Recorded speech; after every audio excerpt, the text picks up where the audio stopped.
I'm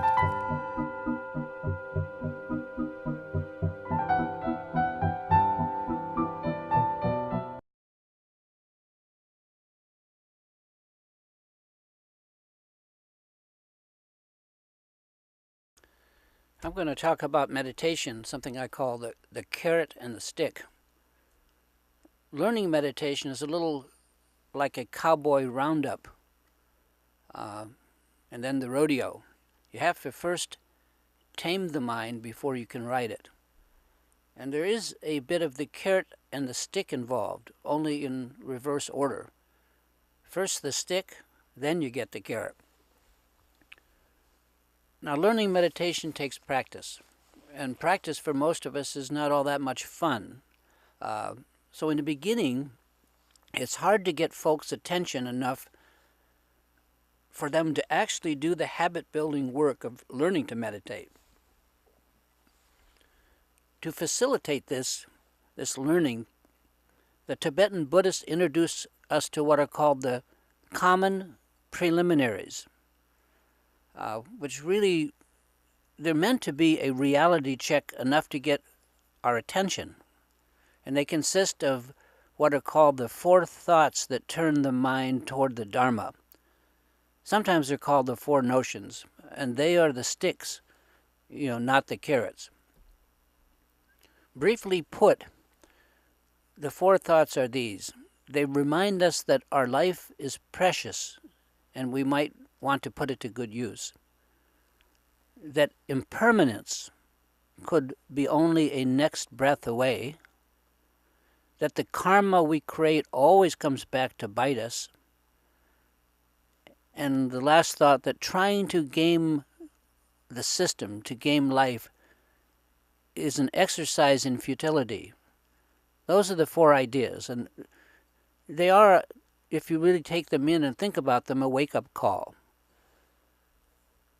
The four thoughts urge us to let go, and let go of our distractions at least enough to at least learn the basic habit of meditating. And as you can see from above, those 4 points, they do it with a stick, not a carrot. So where does the carrot of Buddhist meditation come in? Well, the short answer is later.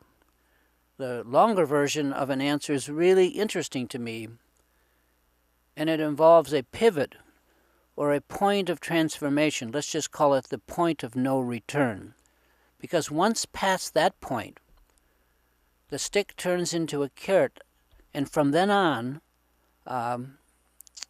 it's much easier. Now, just where and how does that point of no return come about?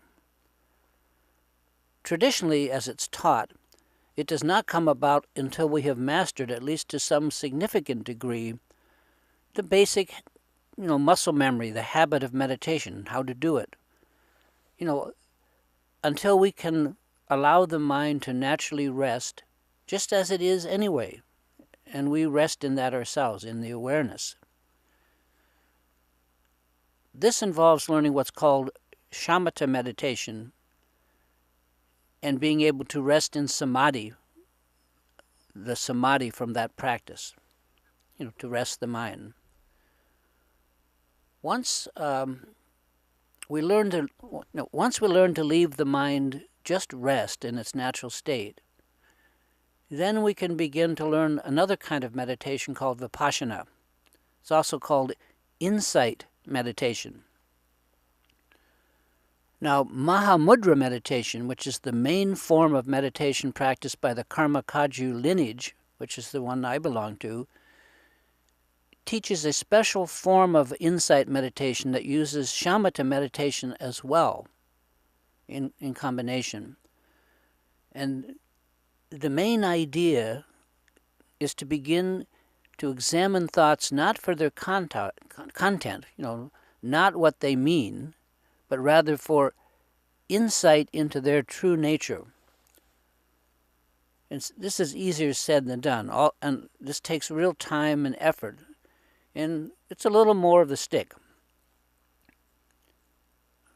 When the true nature of the mind, when you see how the mind actually works, This is called, in Tibetan Buddhism, recognition. Now, it's important to distinguish this. This is not enlightenment, or even anywhere near it. But it is the moment when the stick turns into a carrot. So it's more than just a little worthwhile. And this is what I would call the point of no return. There's really no turning back or wish to after recognition. Mostly, thanks to the advent of success, of what we could call the carrot. What was before sheer effort on our part now becomes sheer interest, as the practice of meditation is finally brought into line with our own ingrained, our natural self-interest. We become attached to our practice, attached in a good way, and we're finally propelled by an enthusiasm that's self-generated, like one of those perpetual motion machines, We could call it mental fusion. After recognition, we really take possession of our life, and we assume full responsibility.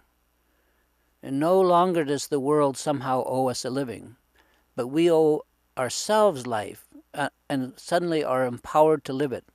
And we know instinctively just what to do. It is from this point of no return, this recognition, when we no longer can go back, that the road to real or to true enlightenment finally begins. At least that is my understanding.